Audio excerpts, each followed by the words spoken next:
Bom, então a gente já trabalhou, né, a gente já falou bastante sobre ela, eu falei da forma como a gente trabalha, eu já mostrei para vocês o inventário, e e aí esse texto aqui, então eu achei bem interessante, porque ele fala exatamente do que se trabalha, né, que é essa parte da emoção. Eh, então o que que ela está dizendo aqui, né, então a terapia cognitivo postula que os indivíduos são psicologicamente compostos por um conjunto de crenças. Que é por isso que eu estou falando para vocês, não adianta dizer para vocês assim, vai cair só teoria dos esquemas, né, porque, a gente está trabalhando com os princípios, né, da TCC lá desde a primeira aula, né, que é crenças, pensamentos automáticos, as crenças intermediárias, enfim. Então, de acordo com Rangel, que é o Bernard Rangel e Souza, citado por Cordioli, que também é um grande autor da TCC, que está presente em quase toda a bibliografia da TCC, a terapia cognitiva é fundamentada na emoção e no comportamento, onde esses são determinados pela forma como o indivíduo interpreta o mundo. Então, isso é um bom resumo daquela historinha que eu conto para vocês, né, com as duas mãos, falando de todo esse processamento cognitivo. E que aí, a partir disso, a gente trabalha o quê? Com a identificação, então, né, dos pensamentos e das emoções, que na verdade são interpretações das situações que se apresentam. Bom, essa é uma terapia ativa, diretiva, educativa, estruturada, que utiliza então técnicas cognitivas e comportamentais para a modificação de crenças do paciente. Então, as crenças seriam passíveis de mudança, uma vez que a reestruturação cognitiva fosse o objetivo do tratamento. Isso aqui é importante, gente, porque ele fala principalmente nesse objetivo do tratamento. E aí a gente vai lembrar lá atrás, né?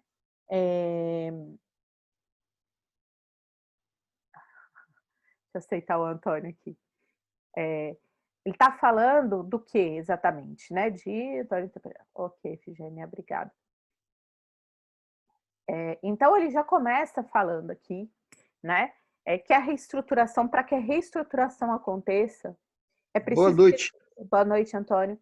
Que é preciso que. Fugiu, gente, desculpa aqui.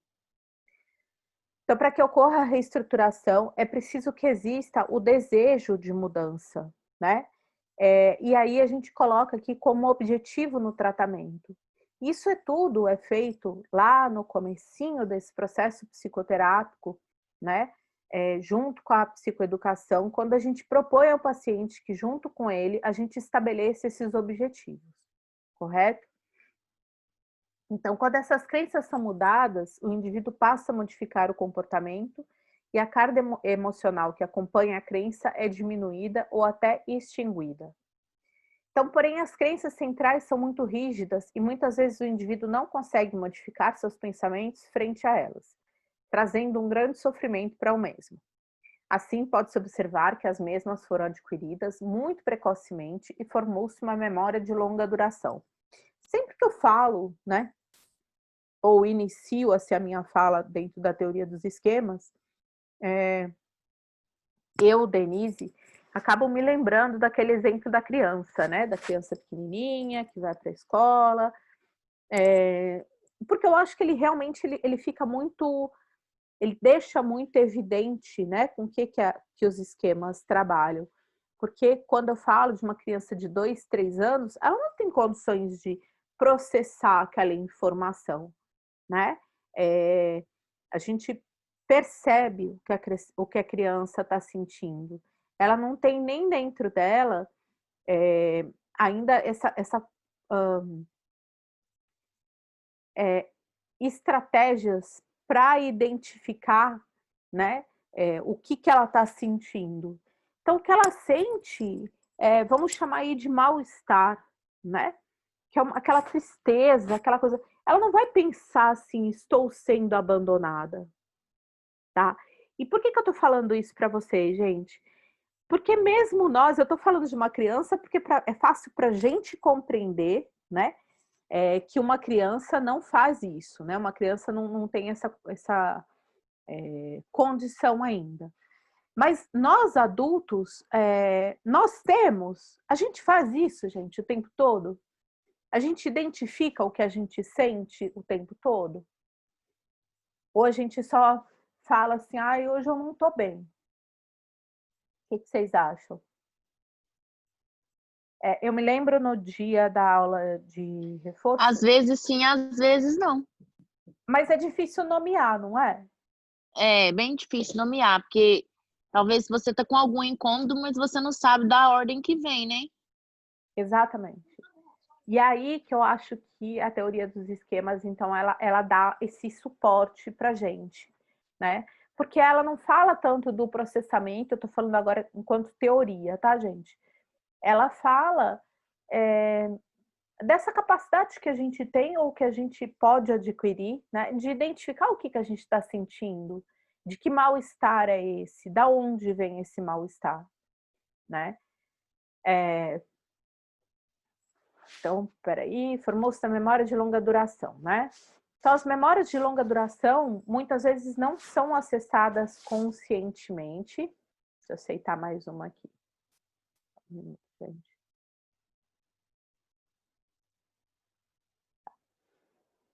As memórias de longa duração, muitas vezes, não são acessadas. Oi, Raquel! Chegou a Raquel aqui.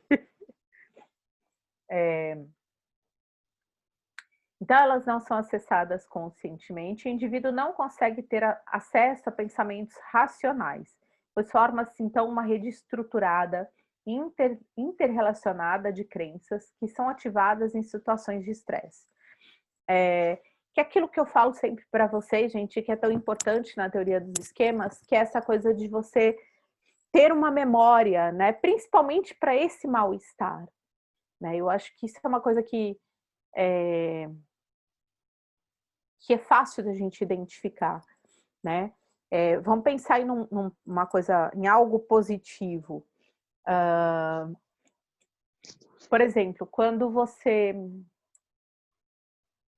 gosta muito de alguém, você tem, né, um namorado, uma namorada que você gosta muito, e aí de repente você está viajando, e aí você passa perto de uma pessoa com o cheiro dessa pessoa, né? Aí muitas vezes o que a gente tem, então, né, é algo da percepção, mas a gente nem sabe o que a gente sentiu ali. Mas a gente sentiu, não sentiu? Sim ou não? Então, Sim, se a gente pensar em algo negativo também, né, por exemplo, você tem uma discussão com alguém, né, ou você fica chateado com alguém, e aí, em uma outra situação, por exemplo, você está fazendo, sei lá, você está estudando, você discute com alguém do seu grupo. E aí existe a probabilidade de que quando você for fazer um trabalho em grupo, aquela sensação, aquele mal-estar, ele surja novamente? Sim. Para todo mundo, tá, gente? Às vezes acontece uma situação ruim para um professor também, e aí você tem que lidar com aquilo de alguma forma, porque às vezes você fica só com mal-estar e não resolve, e aí isso vai só se arrastando, né? Por que isso acontece? E aí, por isso que eu quis trazer esse texto para vocês. Então, elas não são, muitas vezes não são acessadas conscientemente, o indivíduo não consegue ter acesso a pensamentos racionais, por forma-se, então, na sua rede estruturada, interrelacionada de crenças que são ativadas em situação de estresse, ou seja, sempre vai acontecer a mesma porcaria, né? Aí o que acontece? Conforme as neurociências, a amígdala é a estrutura responsável pelos comportamentos primitivos e pelo descontrole de uma carga emocional frente a uma situação. A gente já falou um pouquinho sobre isso, né? Que é a questão do gerenciamento emocional, certo? A amígdala que fica aqui atrás, né? Tem o córtex frontal, né? Pré-frontal, e as amígdalas que ficam aqui atrás. Então, o córtex que fica que é relacionado à reatividade, né, das emoções, e as amígdalas, né, ou a amígdala, ela é responsável, então, por esses comportamentos primitivos, né, que é essa coisa de você reagir mesmo sem raciocinar, tá? O hipotálamo também faz esse papel, visto que a amígdala é a memória ativada juntamente com a emoção. O hipotálamo traz a reação fisiológica frente às situações, principalmente de estresse. Então, gente, quando eu falo, né, dos esquemas ou mesmo da TCC, e aí lembrando que elas são ciência, né? Eu estou falando muito também dessas reações fisiológicas e de quanto que a gente consegue identificar essas reações de alguma maneira, tá? Então, às vezes você fala assim, mas eu não senti nada. Você não sentiu nada, mas se eu pegar na sua mão tá gelada, né? Ou então, nossa, eu tô super tranquila, de repente sua barriga começa a fazer aquele barulho, assim, né? Fala, eu devo estar com fome. Não, você pode estar com fome, mas você também pode estar ansiosa, né? Ou então te dá um desânimo muito grande, falar, putz, não quero assistir aquela aula, né? Não tô bem. E de repente ele tem muito mais a ver com um mal-estar emocional. Tipo, acontecer alguma coisa desagradável ali que você não quer repetir, que você não quer sentir novamente, tá? Bom, então para Duran, Venâncio e Ribeiro, as emoções são processos psicofisiológicos caracterizados por rupturas súbitas no equilíbrio afetivo de curta duração, com perturbações consecutivas sobre a integridade da consciência e sobre a atividade funcional de vários órgãos. Dentre estas estão as emoções primárias, ligadas ao instinto de sobrevivência, as emoções secundárias, que são estados emocionais mais complexos, ligados às sensações, e as emoções mistas, que seriam os conflitos pela característica contrastante da mistura de estados afetivos e sentimentos anímicos e espirituais, que caracterizam a qualidade do eu com os valores da sociedade. Resumindo tudo isso, então o que é importante aí? A gente está lidando, gente, com esses processos psicofisiológicos. Então, ora a gente identifica, né, essa emoção, ora a gente só é capaz de identificar, então, essas reações fisiológicas, tá? Mas é importante que a gente lembre que elas estão sempre relacionadas à emoção e essas perturbações aí fisiológicas, tá? E aí o que acontece? Quando a gente fala aqui desses estados afetivos, sentimentos espirituais, a gente está falando daquilo que nos fere de alguma maneira, tá? Daquilo que de alguma maneira mexeu com o meu equilíbrio, tá? Então, se eu acredito super em alguém, eu confio naquela pessoa, aquela pessoa quebra esse vínculo de confiança, eu vou ter reações desse âmbito, psicofisiológicas. Tá? Então, existe um processo aí de desequilíbrio, tá? Para eu não usar a palavra adoecimento, porque nem sempre é assim que acontece, mas de desequilíbrio. E é esse desequilíbrio aí que interessa para a gente, ok? Por quê? Porque quando a gente se encontra nesse desequilíbrio, as avaliações passam a ser imediatistas, tá? Pouco racionais. Então, a gente não pensa antes de reagir, a gente não pensa antes de sentir, a gente não pensa antes de falar, a gente não pensa antes de se comportar. Quando existe esse desequilíbrio aí, tá? Psicofisiológico. Até aí tá ok, gente? A Kelzinha, eu só tô vendo a tampinha da testa dela. Faz assim pra mim, ó.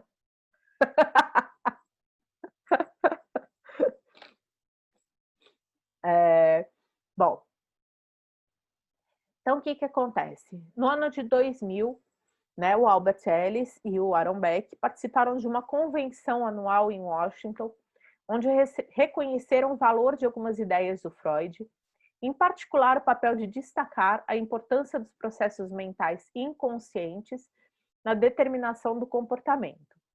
Então, procurando enfatizar um nível mais aprofundado de cognição, o Young, o Klosko e o Weisser criaram a terapia do esquema. Mais o Young, tá, gente?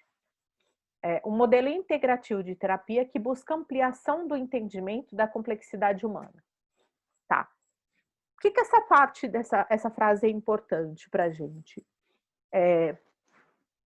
Porque a TCC, ela vinha, né, desde aquela base dela que a gente já conversou tanto, prestando muita atenção nesse processamento cognitivo, tá?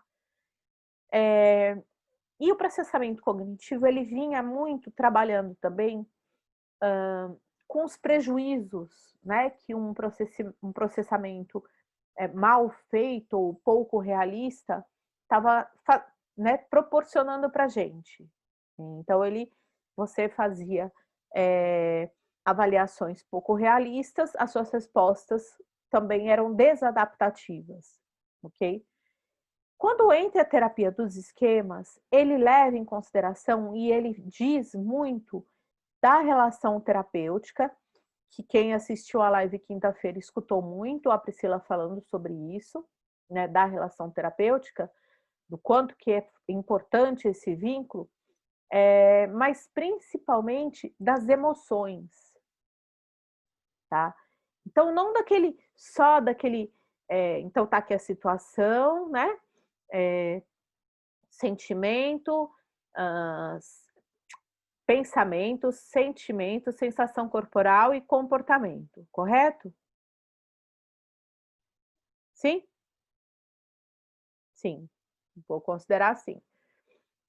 E aí, aqui o sentimento era como se ele não tivesse tanto, apesar da gente trabalhar muito com a identificação dos sentimentos, ele só fazia parte desse processamento. Na terapia dos esquemas, ele traz as emoções como um grande gatilho para que a gente perceba onde e como funcionam as distorções cognitivas, tá? Então, a terapia do esquema traz grandes contribuições para a TCC, pois identificou os esquemas, que são essas estruturas cognitivas distorcidas, que filtram, codificam e avaliam os estímulos que o organismo se submete. Então, como são estruturas que apresentam distorções de pensamento, o indivíduo passa a interpretar os acontecimentos conforme esses esquemas, gerando sofrimento. Então, vocês lembram da aula passada, como eu falei para vocês, eu dei alguns exemplos, né, dos EDRs, né, então, os esquemas desadaptativos remotos. Falei para vocês que eles se dividiam, né, eles se subdividem, né, em grupos, em pequenos grupos, de acordo com as características que são muito semelhantes. Bom, então, de acordo com Jung, os esquemas referem-se a um padrão extremamente estável e duradouro, desenvolvido na infância, que é aperfeiçoado durante a vida do indivíduo. Acho que eu tenho que aceitar alguém aqui, gente.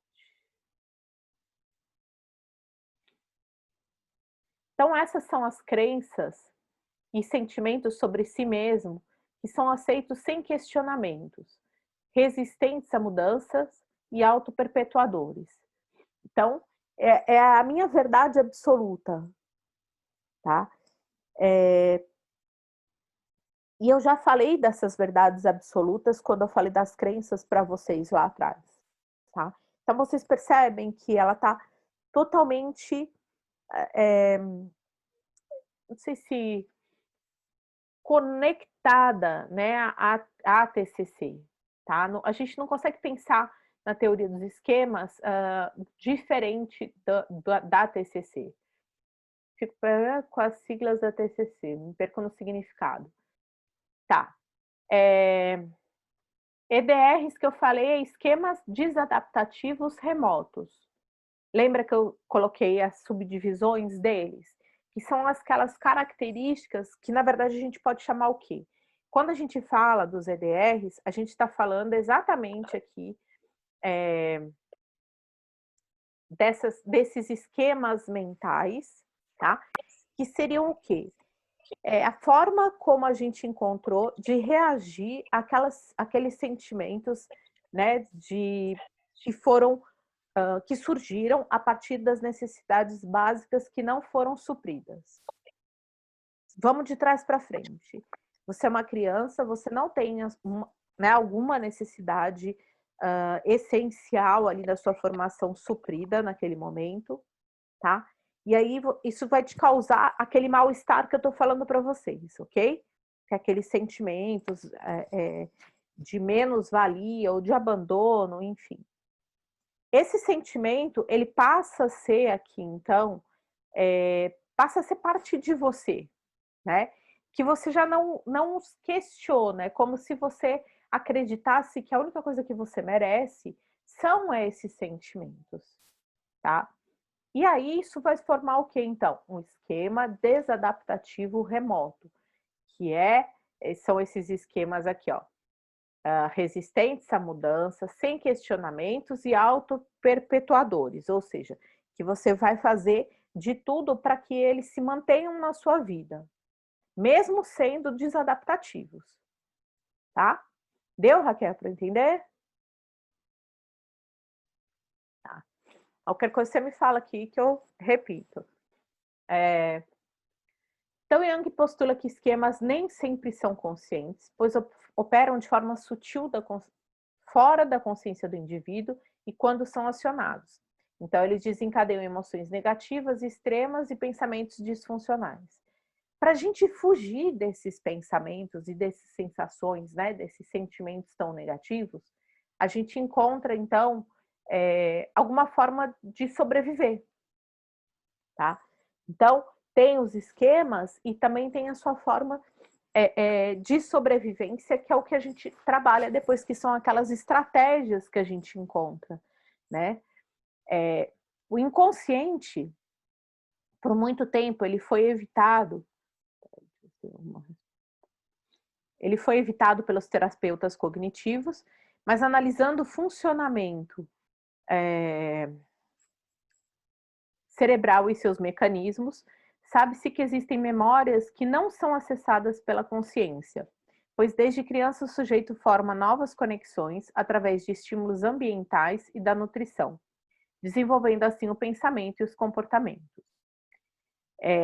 Acho importante lembrar, gente, na crítica do outro texto está falando muito sobre isso, que a TCC ela tem na sua base também análise experimental, tá? E a análise experimental, ela ensina muito isso para gente. Quando ela fala do respondente, né, do condicionamento respondente, dos condicionamentos operantes, né, quando a gente fala de aprendizado de emoções. É a mesma coisa que está falando aqui, só que muda o vocabulário, tá? Então, isso é muito importante de a gente entender também. Bom, então, conforme Flores, citado pelo NAP, o NAP é aquele psiquiatra que eu passo aquele vídeo para vocês da primeira sessão, que a Raquel pediu o vídeo inteiro e eu nunca encontrei, porque alguém gravou aquilo e soltou, né, no congresso, e a gente não acha, mas eu ainda estou em busca dele. As experiências durante o desenvolvimento produzem padrões únicos de neurônios para cada cérebro. E os diferentes sistemas cerebrais categorizam os estímulos conforme a sua importância. O que está dizendo aqui, gente? Cada um né, tem uma forma de processar as informações, tá? Muitas vezes a gente se engana, a gente acha que porque as nossas reações são muito parecidas, a gente está pensando igual ao outro, tá? Mas o caminho do cérebro da gente, que essas informações fazem, que elas percorrem, elas podem ser totalmente diferentes, tá? E isso é o que ele fala ali, né, desse desenvolvimento neurológico, né, que baseado até na nutrição, entendeu? Nutrição, quando a gente fala não só de alimento, tá, gente? De estímulo também. Bom, então ainda sabe-se que a memória consolidada geralmente está acompanhada de uma grande carga emocional, sendo que se for uma memória traumática, ela vai para o engrama, passando a ser permanente e inconsciente. Então, o Freud falava sobre isso, né? Que os traumas, eles vão para o inconsciente, né? E aí ele fala da fala, né, como um processo de cura, porque você traz, né, você busca esse trauma no seu inconsciente. E à medida que você faz isso, que você trabalha esse trauma, que é a mesma coisa que a gente faz, né, você vai dando um outro significado a isso, ok? O que a gente está falando? Alguma coisa que aconteceu para vocês e que foi muito ruim há 2 anos atrás, hoje, teria o mesmo peso ou o mesmo significado depois de várias outras coisas que vocês já vivenciaram nesses 2 anos? Para mim, não, tá? Então, às vezes, até questiono a minha forma né, as minhas reações a essas situações passadas, mas não vai mudar nada, né, do meu passado. O que vai acontecer é que eu penso que falo: "Pô, mas eu tô muito diferente".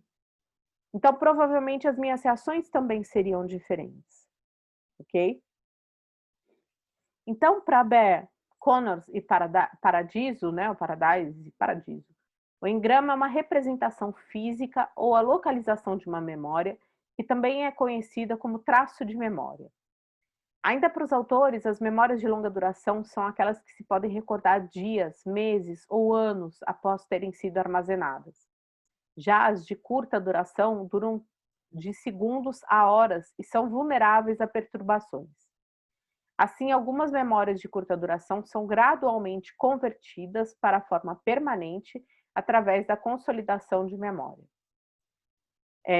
Bom, isso não interessa muito, tá? É mais nesse sentido mesmo de vocês compreenderem.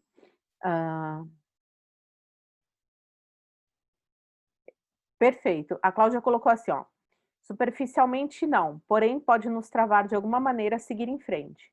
Verdade, né? Por quê? Porque a gente já tem uma tendência. Olha o que eu vou falar aqui, gente. Luta, fuga e congelamento, que são reações imediatas, né? É assim que a gente reage às situações que nos são impostas, né? As reações traumáticas, né? Aquilo que dói na gente, a gente vai enfrentar dessas 3 formas básicas aqui, tá? Então, os esquemas mentais estão ligados a pensamentos automáticos e seguem um padrão comportamental rígido, onde o indivíduo retroalimenta esses esquemas para confirmar a veracidade de suas crenças através de um comportamento negativo, gerando um sofrimento que o mesmo não tem consciência. Então, o estilo de enfrentamento torna-se disfuncional e a situação que gera desconforto emocional é vista como uma ameaça. A amígdala tem grande papel nesse processo, pois a mesma é responsável pelo comportamento de autopreservação, onde o organismo apresenta 3 respostas básicas, que são luta, fuga e o congelamento. Então, o que está falando aqui, gente? Que eu já falei na outra aula, que esses pensamentos automáticos, né, que os esquemas desadaptativos aí em forma de pensamento automático, lembrando lá do meu abacate, né?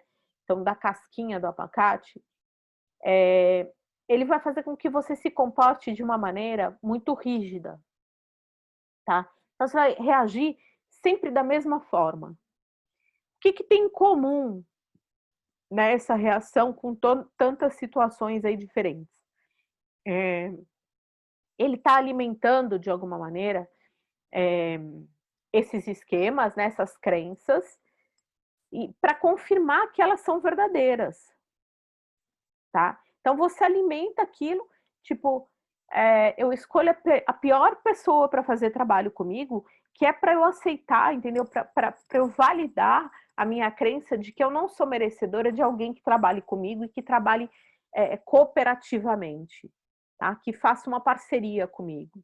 Então, se eu encontrar uma pessoa que trabalha, que faz né, que pensa em mim, que se preocupa comigo, eu vou invalidar essa minha crença. E a pessoa vai me ajudar, certo?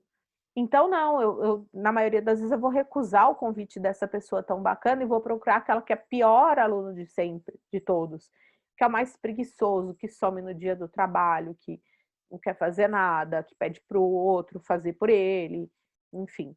Então, é uma forma de preservar essa minha sensação negativa. Aí vocês vão falar assim, mas quem é que quer se sentir mal? Todos nós, de alguma maneira. Porque, na verdade, esse sentimento, ele é conhecido, tá? Ele surgiu lá na minha primeira infância. Então, ele vai trazer um conforto para mim. que é difícil de aceitar, mas ele é verdadeiro, tá? Gente, a gente tem 6 minutos. Vocês vão querer fazer outro ou a gente deixa para a próxima aula? Me mandem aqui no... Seria é uma autossabotagem. É uma autossabotagem, sim, Cláudia. É inconsciente, tá? Mas é uma autossabotagem, né? Aos olhos dos outros, fica muito mais fácil de aceitar isso, né? As pessoas falam assim, nossa, mas por que você está fazendo isso com você mesmo? Você está se prejudicando. Mas a gente não tem essa consciência de chegar para a pessoa e falar assim, ó, isso é o que eu conheço. Eu já senti isso muitas vezes. Então, eu não tenho tanto medo de enfrentar, mesmo que o enfrentamento seja essa autossabotagem. Tá bem? Bom, dependendo do esquema apresentado, então o indivíduo passa a ter um modo de enfrentamento que não fugirá de um desses 3 comportamentos, 3, luta, fuga e o congelamento, ou freezing, né? Então, assim, para o Jung, os esquemas parecem ser o resultado do temperamento, que interage com experiências ambientais disfuncionais. É o meu jeito de agir, sabe? Aquela coisa assim, é o jeito dele mesmo. Ele sempre vai fazer aquilo. Então, falar, nossa, a Denise, não, ela sempre faz isso. Ela sempre reage desse jeito, tá? Mesmo que as respostas sejam ruins, mas as pessoas entendem como meu temperamento, né? Em vez de serem traumas isolados, provavelmente são causados por padrões continuados de experiências nocivas cotidianas que reforçam o esquema. Então, como eu ajo, faço e penso seriam os esquemas? Sim. A partir, né, dessa primeira experiência de desadaptativa lá atrás, então esse trauma vai para o seu inconsciente e aí você passa, a partir disso, a agir, né, se comportar, pensar de acordo com esses esquemas, tá? E aí, sim, você vai entender como talvez assim, não como o esquema em si, mas como as estratégias para você manter esses esquemas, tá? Para você validar os esquemas. Ficou claro, Cláudia? Sim. Tá. Ficou claro. Bom, então como esses esquemas geram muito sofrimento, geralmente o padrão que se segue é retroalimentá-lo, né? Então, Jung traz que os esquemas iniciais desadaptativos são crenças e sentimentos incondicionais implícitos sobre si mesmo, muito resistentes à mudança, constituindo o núcleo do autoconceito da pessoa e de sua concepção do ambiente, sendo significativamente disfuncional e recorrente, levando a um sofrimento psicológico. Então, exatamente isso que eu acabei de te falar aqui, tá? Existe um padrão, né, para que eu mantenha essas crenças e esses sentimentos que são de acordo comigo mesma, tá? Comigo, com o meu mundo, com a forma como eu posso interagir com esse mundo. E que sim, ele vai me trazer sofrimento psicológico. É bem aquela coisa, gente, é o que tem para hoje, para amanhã e depois, porque eu não acredito que eu possa ser melhor do que isso, tá? Essa crença, quando diz respeito a nós mesmos, né? Como diz respeito a nós mesmos, não adianta às vezes você ter uma pessoa que fale para você assim, nossa, fulana, sua mãe é tão legal, ela sempre falou que você é uma mulher bonita, inteligente e tal, mas a gente tem que entender que é a forma como eu penso sobre mim mesma e que nem sempre o que o outro diz pode ser validado, tá? Porque aí você vai falar assim, mas é mãe sempre vai achar que eu sou legal, tá? Bom, já que eu parei aqui. Gente, falta pouquinho, ele vai cair. Vocês vão querer entrar de novo ou a gente vai ficar para a próxima aula? Eu vou continuar trabalhando com os esquemas, tá? Você bem? Oi? Não entendi, Cláudia. Fala aí de novo. Parece que você não tá se sentindo bem, né? Tô não, mas assim, se vocês quiserem, a gente fica mais pelo menos mais uns 15, 20 minutos para terminar Aí essa primeira A parte. Raquel já colocou próxima aula, às vezes também, vocês que sabem, eu tô pronta, mas seu nariz tá vermelhinho. Não, pelo menos agora eu parei de espirrar, gente. Eu tô achando a glória. Eu fui na farmácia antes de dar aula. Falei, nossa, não, sem chance. Bom, deixa eu só terminar essa parte aqui, então, gente. Então, eles são ativados por acontecimentos relevantes para o esquema específico, ligados a altos níveis de afeto. Por o indivíduo que obrigada, Poliana, que evita o esquema, não irá deixar de ter as reações fisiológicas e agirá de forma a autopreservar-se. Então, até aqui, gente, tá claro para vocês? Vocês estão entendendo que é uma forma de a gente pensar sobre nós mesmos e de reagir a tudo isso? Vocês estão percebendo isso?